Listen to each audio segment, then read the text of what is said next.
A gente conversa agora com o Marcelo Gragaglia, engenheiro e pesquisador sênior do Centro de Estudos em Cidades Inteligentes, Resilientes e Sustentáveis. Marcelo, primeiramente, seja bem-vindo, viu, ao TJ Aparecida. Boa tarde, que bom falar com você. Boa tarde, Guilherme. Boa tarde, Letícia. É um prazer estar aqui. Marcelo, primeiro eu queria que você falasse com a gente, de maneira geral, quando a gente olha para as grandes cidades brasileiras, onde que a gente pode perceber esse mau planejamento ou até a falta de planejamento no desenvolvimento urbano?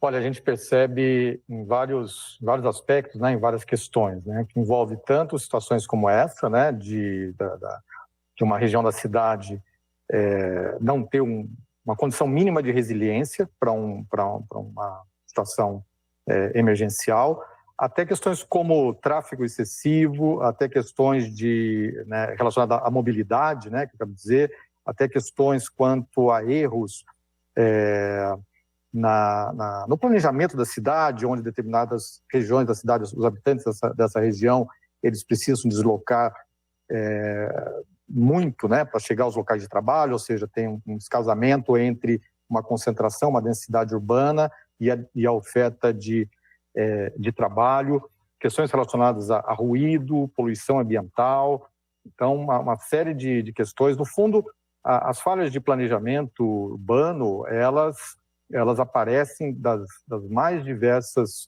formas e as pessoas que habitam as cidades percebem essas falhas cotidianamente. Marcelo, muito boa tarde. Nesse caso do Jardim Pantanal, que ficou debaixo d'água depois das chuvas da semana passada, o que precisaria ser feito para que isso não volte a acontecer, né? Desde a década de 80 tem essa ocupação irregular lá e, enfim, é constante, né? Todos os anos, né? Muitos anos a gente vê esses problemas acontecerem. Sim, Letícia, isso é absolutamente recorrente e previsível, né? Que esse tipo de situação ela aconteça e ela se repita.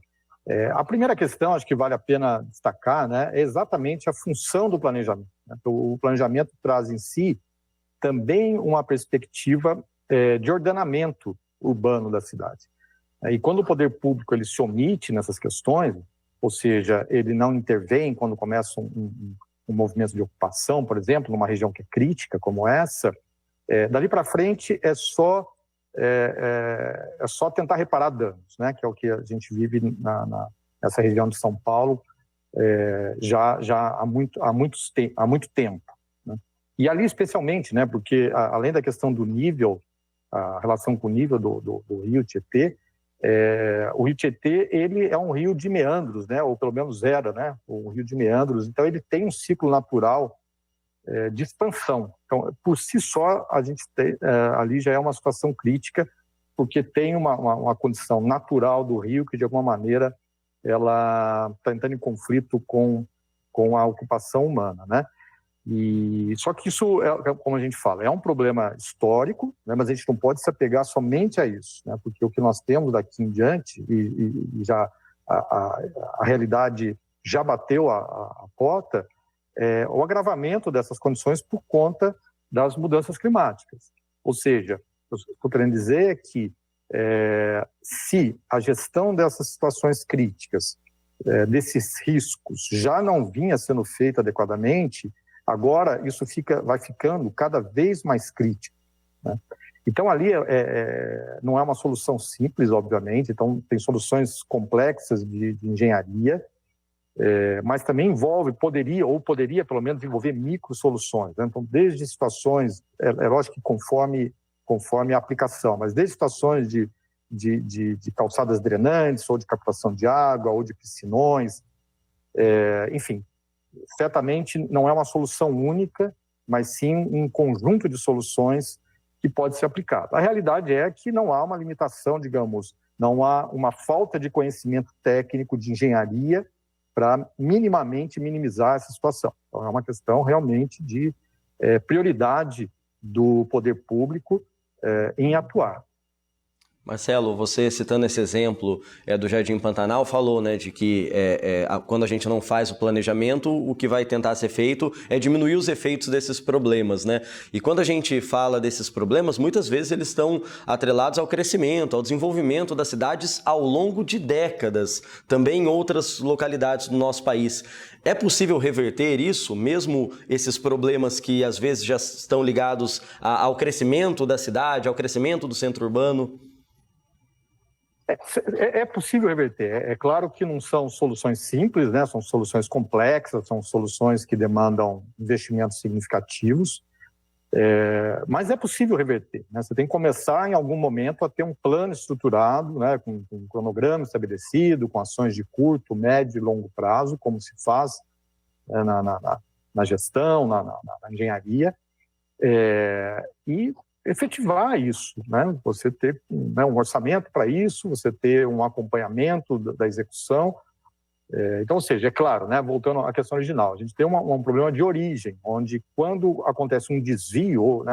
Seja por uma falha de planejamento ou por uma omissão, quando do poder público, no caso de uma ocupação, por exemplo, quer dizer, o poder público demora para intervir, para apresentar uma solução que socialmente também seja aceitável, né, e justa, o problema vai se agravando, né? Ou seja, você tem uma ocupação, como foi citado, mas aquela população vai crescendo ano a ano.